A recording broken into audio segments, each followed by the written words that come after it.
30 years ago, the small town of Savona, New York, was rocked by horrific news of a crime that was hard to believe. Suspicion fell on 13-year-old Eric Smith, a seemingly innocent red-haired boy who, because of his appearance, resembled a character from family movies. He is dubbed the youngest serial killer in U.S. Anti-hero's name is Eric Smith. He's the boy with red hair and funny, sticking-out ears. Honestly, I think he looks completely normal. Nothing unusual about his appearance. But his peers thought differently. They constantly teased him for his funny ears and short stature. These features are due to special epilepsy medications his mother took during pregnancy.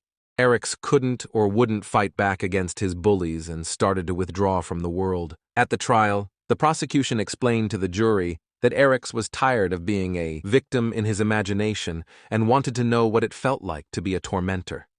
On the morning of August 2, 1993, little Derek Roby was walking to summer camp, which was in a park near his home. His mom, Doreen, allowed him to go alone for the first time because the camp was just a block down the street and visible from their home. On his way, Derek met Eric. Eric suggested they take a shortcut through the woods. Derek didn't see any harm and followed his new friend. As soon as they entered the woods, it was as if a demon possessed Eric. He pounced on Derek and began to choke him. After the little boy turned blue and stopped moving, Eric began throwing heavy stones at him, turning the child's fragile body into a chop when the stones ran out. He took out Derek's lunch and poured its contents on the mutilated body, after which he took a stick, and I don't even know the right way to say this. In general, Eric raped Derek with a stick. Doreen. Sometime later, she called the camp to find out how her son got there, to which she received the answer that Derek did not come to the camp. Of course, Doreen immediately called 911 for the police. It only took a few hours to find the body of Little. Within a few days, rumors about a cruel maniac spread throughout the area.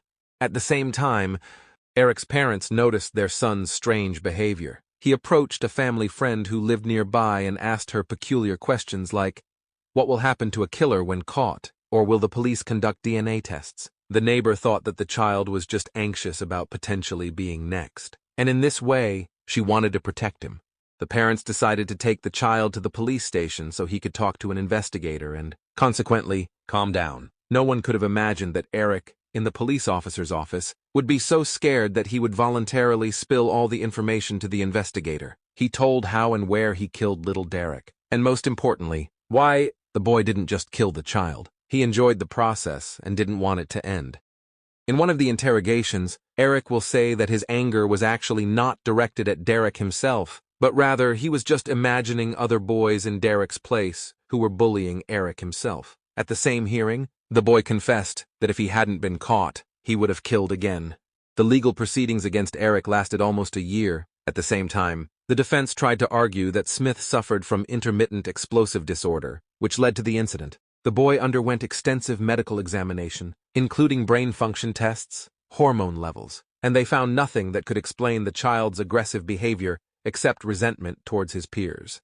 On August 16, 1994, Smith was found guilty of Derek's death. The media, seemingly with an added touch of mockery, dubbed Eric the Freckled Killer. In the end, Smith was sentenced to life imprisonment, but he subsequently attempted multiple appeals in his case to seek early release.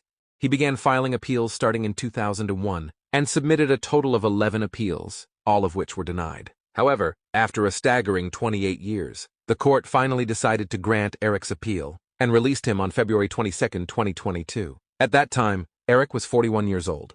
The media continued to write about the freckled killer being released, hosting various talk shows with psychologists and even attempting to invite Smith personally, but all to no avail. Smith, immediately after his release, packed his bag and headed to Queens, New York. Has Eric changed? I think that's a rhetorical question. I don't pose a threat. A 13-year-old kid who decided Derek's fate. That's not the person sitting in front of you, talking. If you gave me a chance, I wouldn't just prove that I'm not a threat. I would strive to become a worthy member of society. Thank you so much for watching my story till the end. What do you think? Is it worth giving such people a second chance? Write in the comments. And don't forget to subscribe to my channel. I was glad to see you today. See you soon.